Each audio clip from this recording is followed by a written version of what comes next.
The massive invading enemy punched through the crunch. The crunch is the boundary of our universe. That means they came from beyond our universe. They call themselves the Annihilation Wave. Today on the Comic Book Report, the Annihilation Omnibus from Marvel Comics. Stick around and check it out.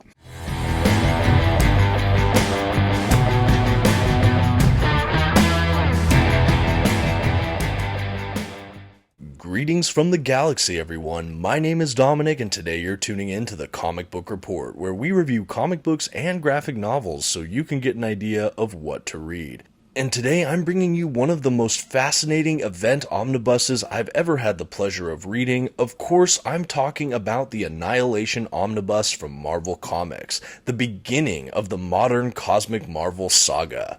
And while I'm eager to dive in today, before we get started, I just want to shout out our channel sponsor, OrganicPriceBooks.com. If you're looking for comic book collected editions, definitely check out their website. You can find the link in my description. And you can even use my code, TheComicBookReport, at checkout to receive $2 off of your order. Please note if you use my affiliate link or code to make a purchase, I will earn a small commission, but it's a fantastic way to support our channel. Thank you so much for considering. Now let's get started with today's omnibus review. First, some quick facts about today's collection. The issues in this volume were written by Keith Giffen, Dan Abnett, Andy Lanning, and more, and illustrated by Andrea DeVito, Kev Walker, Giuseppe Camuncoli, and more. The comics in this volume were published by Marvel Comics beginning in 2005. The volume itself collects Drax the Destroyer, issues 1 through 4, Annihilation Prologue, Annihilation Nova, issues 1 through 4, Annihilation Silver Surfer, issues 1 through 4, Annihilation Super-Skrull, issues 1 through 4, Annihilation Ronan, issue 1 through 4, Annihilation Heralds of Galactus, issues 1 and 2, Nova Corps Files, and Annihilation, issues 1 through 6. And finally, this oversized hardcover edition has glossy print paper stock, a sewn binding, and comes in at 880 pages. At this time, I'd like to issue a general spoiler warning. I will be flipping through the contents of today's collection and commenting on plot points throughout. You've been advised. Okay, and here's our first look at that Annihilation Omnibus from Marvel Comics. And right from the jump, I absolutely love this cover. I think it's really stunning. Beautiful, beautiful stuff. There is a direct market cover for this release as well. I'll go ahead and show a picture so you can compare them. I personally like this standard edition cover. I think it's absolutely stunning, showcasing a lot of our main heroes in the book. The spine replicates the font for Annihilation. We have that awesome green kind of neon glow to the lettering. Really, really like that. We get a little bit of snippets of the characters there as well on a white spine. I think it has a really clean, nice look. I was really excited when I was able to pick up a copy of this a few months ago. It may be out of print, but you can still find it on secondary markets, things like that. But a really great book. The back cover as well is absolutely amazing. I love that look of Drax the Destroyer versus Thanos. A really exciting image, and it gives you kind of an idea of what may or may not occur in the book. And speaking of the book, let's take one final look at the dust jacket. I'll show you the interior flaps as well, just so you can again get one final look at this great design. And then I'll go ahead and transition to the under the dust jacket artwork for this edition. Really like this as well. It's basically vergent covers of what we saw on the actual dust jacket. But I think it's really sleek. You get an even fuller picture of the artwork that's printed, and I just think it was a really nice touch. I mean, they could have gone for a wraparound cover or different art, but I think that this was a really fun direction as well. I'm a big fan of the front and back cover of this omnibus, so I am by no means disappointed to see that art reproduced again, this time with no text on the actual hardback. Other than, of course, on the spine, which we have reproduced here on a field of black now instead of the white we saw on the dust jacket. Really, really beautiful. And then, of course, the back cover I mentioned.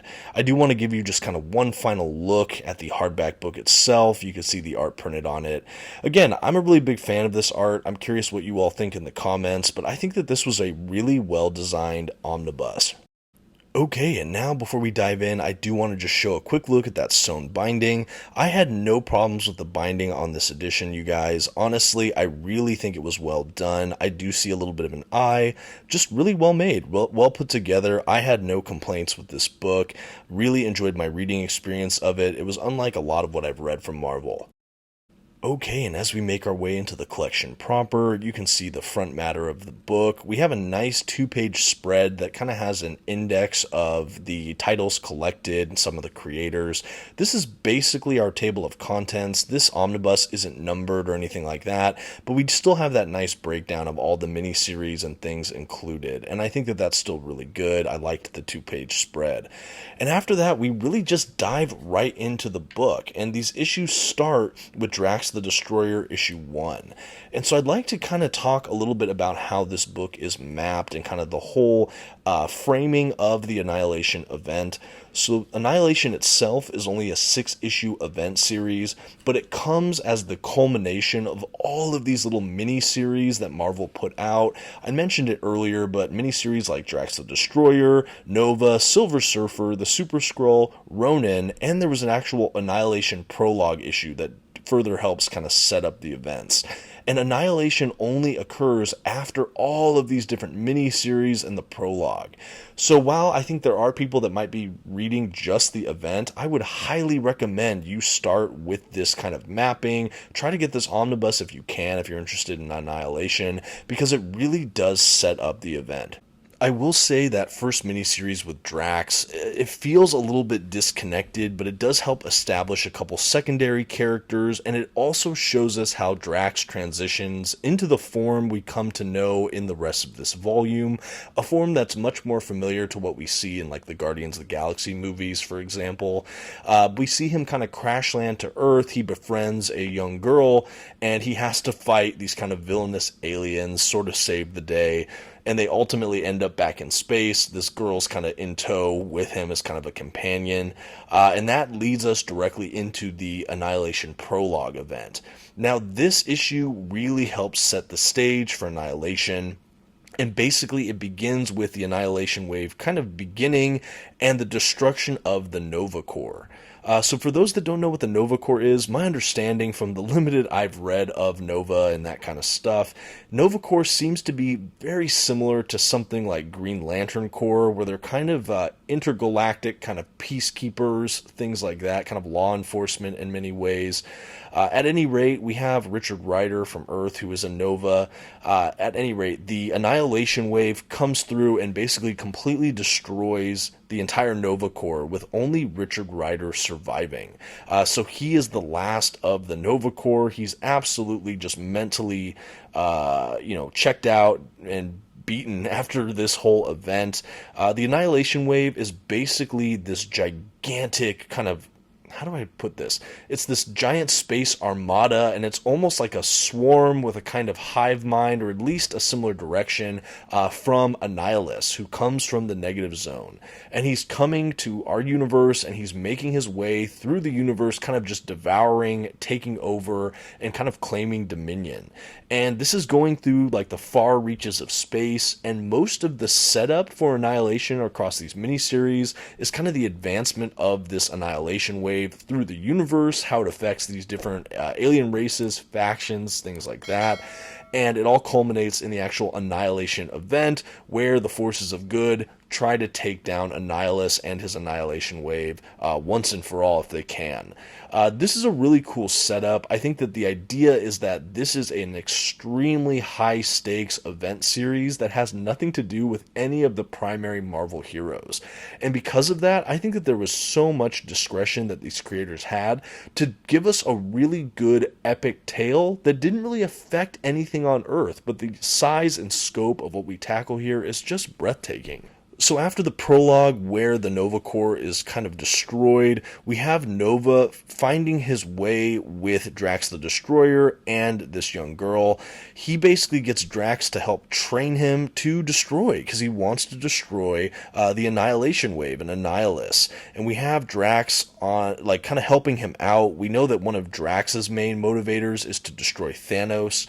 It's one of the reasons he's made and all of this stuff. So we know that in the back of his mind, he wants to destroy Thanos. He would like to stop the Annihilation Wave if he can.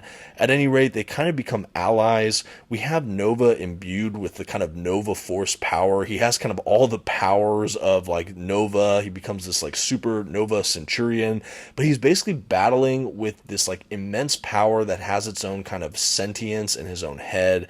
And so there's a lot in this Nova miniseries and throughout where he's kind of almost going mad, kind of trying to handle this power and how to use it, how to vent it, and how to fight, how to basically avenge the Nova Corps. So that miniseries is a lot of fun. In fact, I think the Nova miniseries might be my favorite miniseries in this event. It's hard to say, but I think that there was so much palpable sense of stake, conflict, tension, and I really like the interaction between him and Drax. I think it was a lot of fun. There's some interesting kind of teacher-mentor relationship there. After that, I believe we go into Silver Surfer. And I'll admit, I'm a huge Silver Surfer fan. I know I've done a couple reviews of Silver Surfer books on this channel. I think an Epic collection. I know I've reviewed Silver Surfer Black once upon a time. At any rate, he's one of my favorite Marvel heroes. I was expecting to absolutely love this miniseries, but for whatever reason, it kind of fell flat for me. I don't really know how else to say it. I think the art throughout it was absolutely breathtaking, and I love the way they kind of weaved in some of Galactus's heralds and how much Galactus kind of plays a part in this Annihilation event. We get the feeling that Annihilus is trying to take over Galactus's powers and kind of take him off the board, for lack of a better way to say that. We have Silver Surfer trying to find a way to, combat some of these other heralds. We don't know if he's going to join Galactus, and there's all of these interesting conflicts there. Also trying to get Silver Surfer sort of off the board, because as a cosmic power, Galactus and the heralds are really up there. So it's definitely a formidable kind of counter to Annihilus and everything he has going there. After the Silver Surfer miniseries, we jump over to super-skrull with Kalert, this kind of interesting figure in the super-skrull, where a lot of his Skrull brothers and sisters kind of look at him as a bad figure that's kind of maligned in their society. We have with super-skrull kind of almost a redemption story arc, him trying to be a hero. This again almost feels disconnected. He is trying to fight the Annihilation Wave, but it's a much different change of pace when you get to this storyline. I think the art even in this collection was interesting. It's much more animated and kind of cartoony in style. I didn't know how I would engage with it, but frankly, I really liked the super-skrull miniseries. I feel like I got so much more appreciation for the character of the super-skrull, and I think that his part to play was really fun. There's definitely a heroic arc in this story, and I thought it was really fascinating. We then transitioned to the Ronan miniseries. This one was a lot of fun. We had other characters in this one like Gamora, which is fun from Guardians of the Galaxy, like the movies and some of the later runs. But this was a really fun miniseries as well. Ronan is another one like super-skrull who I usually associate as a villain, but he's painted in a little bit more of a kind of heroic arc in this whole event and miniseries. And I enjoyed that. He's really depicted as someone who's trying to get justice for a lot of these different matters for his people. He wants to be vindicated himself of kind of the perception or the judgment kind of ruled against him. And he really wants to help serve the Kree and kind of restore their name. He gets caught up in a lot of just vicious battles, and the artwork in this is really kind of graphic and interesting and gritty. But still kind of animated. I don't really know how to describe it. There's like hard outlines, and it's just a really unique visual style.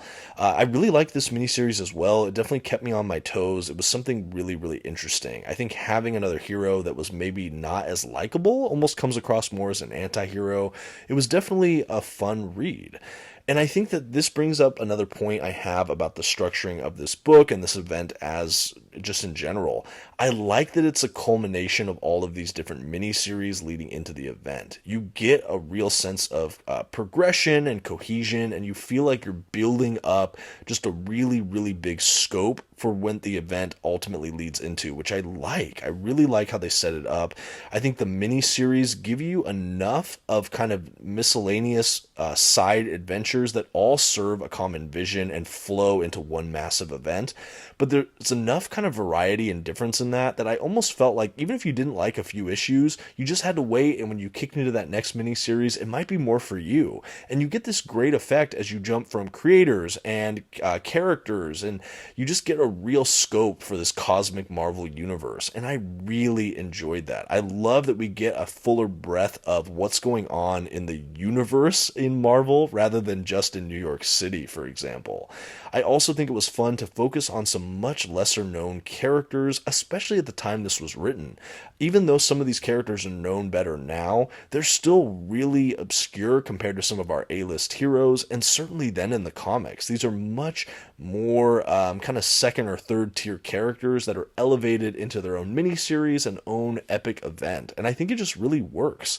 I also like the variety of artists we have on this book.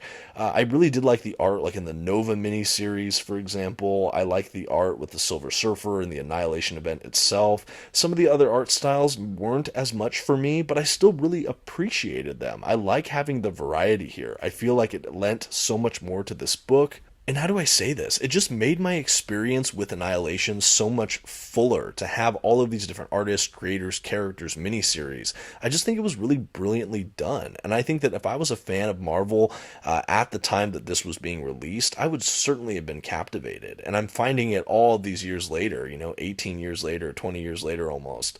But I'm still thoroughly enjoying it. I think it really holds up. So after the Ronan miniseries, we do launch into the Annihilation event itself, that 6-issue miniseries that has all of these characters basically coming together to stop Annihilus. In this too, we have Thanos kind of getting into shenanigans. We have him trying to ally himself with Annihilus, kind of promising he can get Galactus and the Heralds off the board.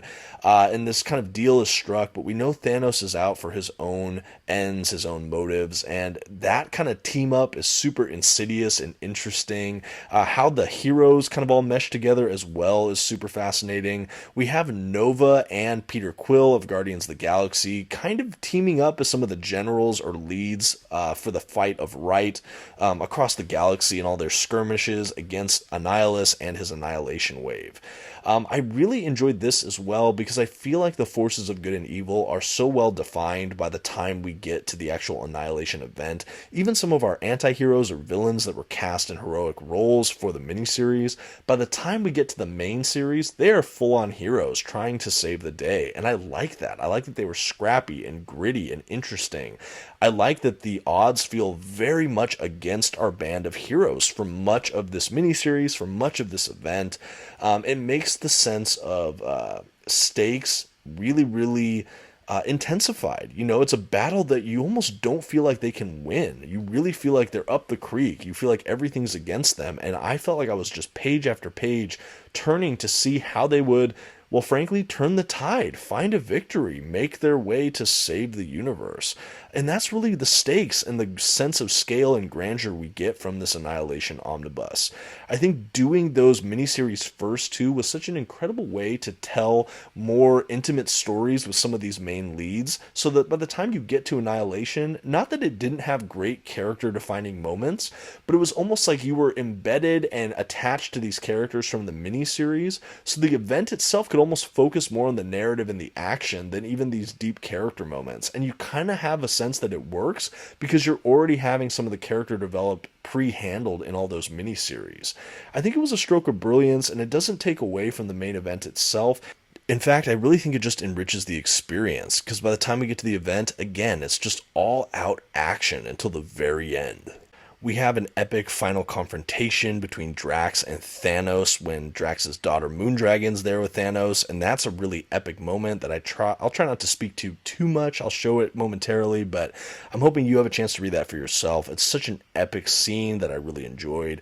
When we have Silver Surfer kind of take the stage in Annihilation, that's when things really heat up. That's probably my favorite incarnation of the Surfer we get in this whole omnibus. Some really breathtaking scenes I enjoyed. I think in the event itself too, I loved the interactions we got between Nova, Richard Rider, and Peter Quill, the Star-Lord. Those characters were really, really well handled in the event. I would say that they're the main leads, particularly Nova. He's really at the front of this whole event in many ways, and it just works. I really liked it. I think he could absolutely shoulder the weight of this entire event, and he does it really well. He's a really complicated hero that's dealing with a lot of loss and grief, and trying to manage so much like battle strategy and war games. It's just really impressive. And again, it's not, I said that at the beginning, this is unlike any other Marvel event, any other comic event I've read. And I think that it's really well done. You know, I've read some of the earlier Marvel Cosmic stuff, like that Infinity Gauntlet era, some of the early like Starlin stuff, but I had never really delved into the modern Cosmic Marvel saga, and that really starts here with Annihilation. This does lead into the events of Annihilation Conquest, which I have yet to read. I'm hoping that gets yet another reprint someday. I know we eventually get to War of Kings, and, you know, there's 5 cosmic event omnibuses that I think constitute this modern cosmic saga. I only have this one right now. I think War of Kings is still in print. I'm hoping to get that eventually just to kind of have it for the future. But at any rate, this was such a fresh start. I do feel like you get a full story, beginning, middle, and end, and it just barely teases into what comes next in this whole universe. But I love the way it sets up these characters. I love the way that we get to focus on these more unlikely heroes and this even more unlikely team to try to save the universe. Ultimately, they do stop Annihilus. They stop the Annihilation Wave before he destroys the universe. And our heroes kind of split up and go about their business. We have at the end as well Silver Surfer back as Herald for Galactus, which is super interesting. And yeah, just a great event. There's so much more here we can talk about, but I'll let you enjoy it for yourselves if you have an opportunity to read it. But that's kind of the shape of this event. I really thought it was something else. After the 6-issue event, we actually do have Annihilation, Heralds of Galactus, issue 1 and 2.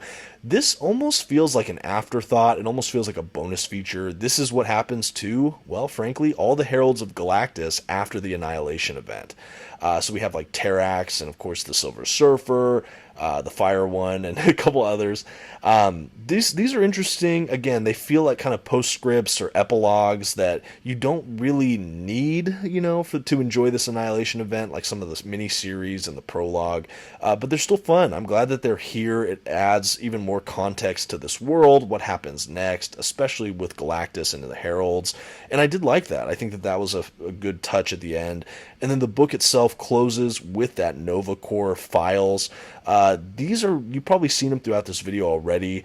They intersperse some of the Nova Corps files throughout the issues of this omnibus, but they're basically little fact sheets on some of the main characters or main players. We get to know about them, their culture, their backgrounds, what they're wanted for, if they're criminals, their powers or power level, their known associates or enemies. And it's kind of like the Who's Who character guide in many ways, but it's dressed up to look like files that the Nova Corps would have in their systems on a lot of these galactic players. But for you as a reader, it serves as kind of an exposition dump where if you feel like you're a little fish out of water reading this cosmic Marvel saga, you get kind of a foundation or footing for who these people are, where they came from, kind of pertinent facts you might need to know to further enjoy the story. I think having a fairly good grasp on the Marvel Universe, I felt like they were helpful but not essential. I'm still very happy they were there, and it's nice that at the back of the omnibus we have it all collected so you can read it like a big briefing or manual, like character manual. And then of course we have some extras, but that's really the book. I know I got ahead of myself a little bit here. We'll just start transitioning into the Nova Corps files at the back of this book, and once we flip through that, you'll see the handfuls of extras as well. We got some great art, some great kind of production images. We have some character models, things like that. Again, you'll see all of this momentarily after the Nova Corps files, but I think that what we get in this omnibus is just a real treat. I like that even after this epic event and all these different miniseries, we still have a good handful of supplemental material and extras, the bonus features at the back. You know, this omnibus comes in under 1,000 pages. It comes in at 880, I think I said. But I like that Marvel still included a lot of these bonuses. I think this omnibus is very readable. I think it's a little bit less unwieldy when you compare it to like the 1,400 page omnibuses. So I like that. I like that we got the full breadth of this storyline, but it's not breaking my wrists trying to read it. For fans of those giant omnibuses, you know what I'm talking about. They're amazing, but wow, they're just cumbersome. And we'll be starting to get into the extras at the back of the Nova Corps files now, so you can take a look as I'm talking. But at any rate, I recommend this for Marvel fans out there. I think especially if you're fans of science fiction or sort of interstellar stories, this is a must-read. I think it's a great modern Marvel event. One of my favorites I've had the pleasure of reading in quite some time. It's a really just epic event. And I think that there's so many fun characters that I either didn't know about or knew little bits about, or I knew them from the movies, things like that, but I really got a deeper appreciation for a handful of these characters. I think the fact that I walked away enjoying some of the miniseries I didn't really expect to enjoy, like Super-Skrull, ended up being wonderful. Things like that. This omnibus is just full of surprises. This was such a great read, and I'm hoping that there's a reprint so even more of you had an opportunity to get this at hopefully a little bit of an easier price point. And that's going to bring us to the end of this omnibus. Let me know what you think of Annihilation and this cosmic Marvel event saga, but I think all that's left for this video is to give this book a grade.